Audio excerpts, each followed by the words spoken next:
I'd like to thank David Shane for inspiring, engaging, and enthusing our PPG BSI Innovation Forum members and guests, and I hope you enjoy this knowledge share as much as I did. $2,000 a month. It was almost like my wife was pushing me out the door to go. Had absolutely no say in what I did. No opportunity to if I ever wanted to try something around, this is my opportunity. And when I did start, my mother-in-law said to me, "You go get a job like any normal South African." And luckily enough, 2 years later, she said to me, "Why didn't you give me any shares?" So,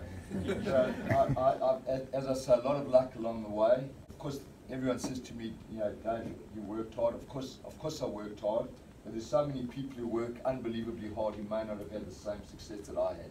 I always used to say that every morning when I used to leave for work, there was a guy, Jimmy, who worked at the corner cafe. He was there when I left for work, no matter what time I left, and he'd usually be there when I came home at night. It wasn't through lack of hard work.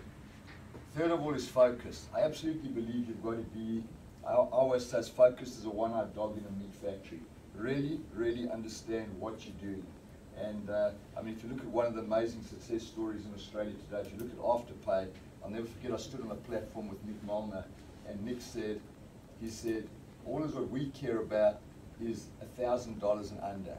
And I thought, I get it. Whereas Nick owned that retail market, the millennial market, and just unbelievably focused. And you have to have an unbelievable team to achieve anything, because no one person can do anything or everything on their own. A couple of you spoke about sport, whether it was AFL or soccer. You cannot win without having great forwards, great defenders, and a goalkeeper. You cannot win a game with just, Australia's not going to win the World Cup in cricket just by having great bowlers. You've got to get runs as well.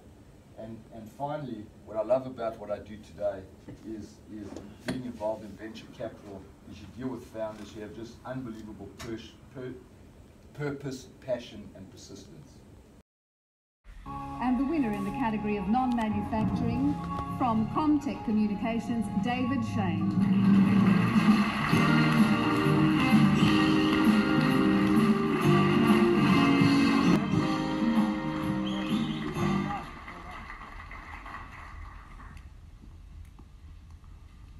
I see that this award says that it's presented to David Shane.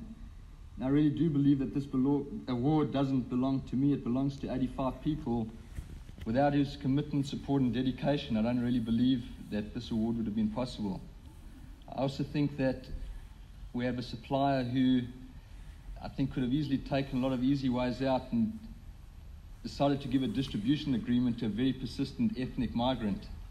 And I think without that foresight, once again, I wouldn't be here as well.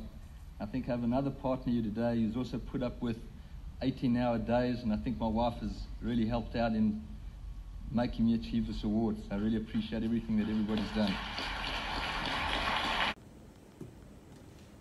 So I was saying, any business, no matter what industry you're in over here, I really believe that there's 5 key performance indicators, and I could literally put these up in any order. It's what is your market standing? What is your ability to attract customers, business partners, and staff to your organization? There is nothing better than when you have a staff member saying, "I'd like to introduce a good mate of mine to come and work for this company." It is so much cheaper trying to recruit people that way.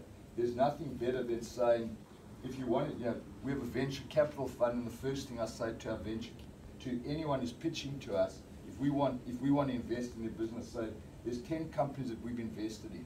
Pull any of them as a reference to see what value we've added to their business outside of a check. Second of all is innovation. What are you doing different today that's different to what you did last year? Every business, no matter what industry you're in today, is potentially ripe for disruption. If you're not looking at how you change your business today, you could potentially become obsolete. I mean, you saw yesterday Facebook announced their new payment mechanism. I mean, if you were a bank, if you were any payments company, you would be shitting yourself. Thank you. Third of all is productivity, and I guess a better way, the more current term is digital transformation.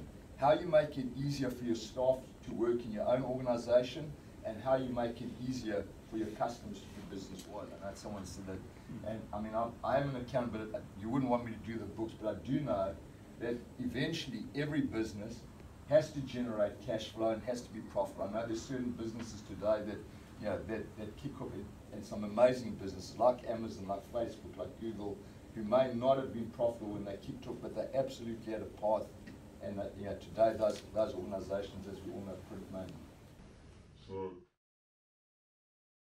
the challenge for any organisation: how do you genuinely take care of those three constituents and still make a buck at the same time? And that's what management's about.